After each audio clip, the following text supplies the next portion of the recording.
They never explicitly accused me of wrongdoing. We never got to try the noodles, and we were told to wait until morning for our connecting flight.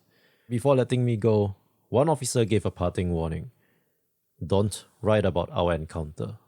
I'm writing about it now because such intimidation cannot go unchallenged. I don't think the writer understood how funny this sequence of sentences is. Like, hey, how good were those noodles that the author had to write all this? I thought there was going to be something more serious, but no. This was the second most serious thing that happened in this interrogation, behind them going through his phone. This article was published on 10th May 2025 on Middle East Monitor by an Indonesian academic who claims that he was interrogated in Singapore twice for writing about Palestine. 15th May, CNA released an article with a response from the Ministry of Home Affairs. They confirmed that Indonesian academic Muhammad Zulfikar Rahmat was subjected to interview and checks on arrival at Changi Airport on two separate occasions in 2023 as he had attracted our security attention. But instead of Palestine, the reason was due to postings that support the actions of the Islamic State. And note here, nothing happened to him. He was allowed to board an ongoing flight the following day.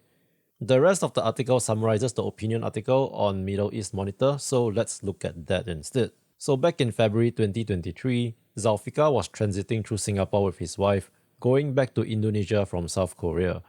They wanted to try some halal noodles for this overnight layover, but were instead stopped by immigration and he was taken to a room. He was questioned about his background, travel history in the Middle East, and his academic and journalistic work. He also alleged that his phone was seized and examined. Hours later, he was released and escorted to the departure gate and told to wait until morning and not to write about their encounter. Then months later, in September 2023, he was put aside once again. Even though he was flagged and directed to a special immigration counter, his account doesn't mention if the second time was more difficult. If anything, he wrote that the questioning this time was shorter. And so far, Zulfikar hasn't described in what way Singapore security officers unjustifiably mistreated him. Even when he compared this scrutiny to the UK's notorious Schedule 7 counter-terror law, he didn't convey in what way this was unfair. Maybe he thought they were rude. Well, okay, that's an opinion that seems fair, but as he admitted, they didn't accuse him of any wrongdoing. In the rest of the opinion article, it's about Palestine. But this was what he wrote before MHA put out their response to clarify that it is due to the writings on the Islamic State. And you can look at his website to find this long list of writings and publications. Well, it appears Asia Sentinel appears here quite a bit, which we cannot access in Singapore, but anyway. We don't have to read these because we know that there are travelers who are refused entry into Singapore. 2,500 people are refused entry every month, who will usually return to their last port of departure. Reasons for being turned away include being on the authorities' watch list or found to have dubious intentions to enter Singapore after further assessment. So at least by comparison, we know that the authorities still allowed him through immigration for transit. So what's the big deal, right? Why not just let some guy write his articles, have his noodles, and pass through? All we need to do is look at the MHA website and look for the word radicalized.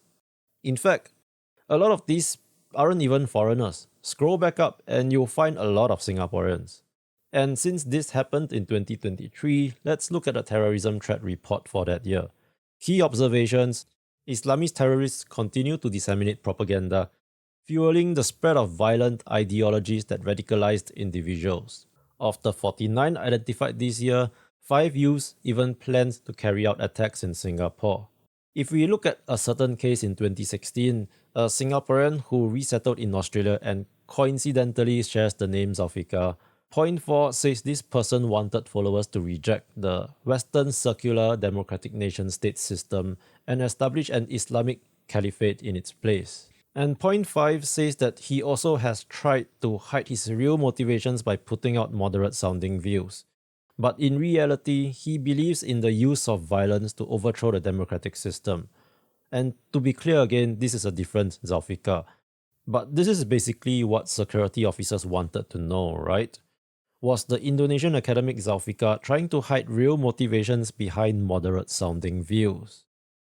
Well, here is one article written by the academic Zulfikar, and looking at the abstract, it says that many Muslims today misunderstand or misinterpret Islam's holistic concept.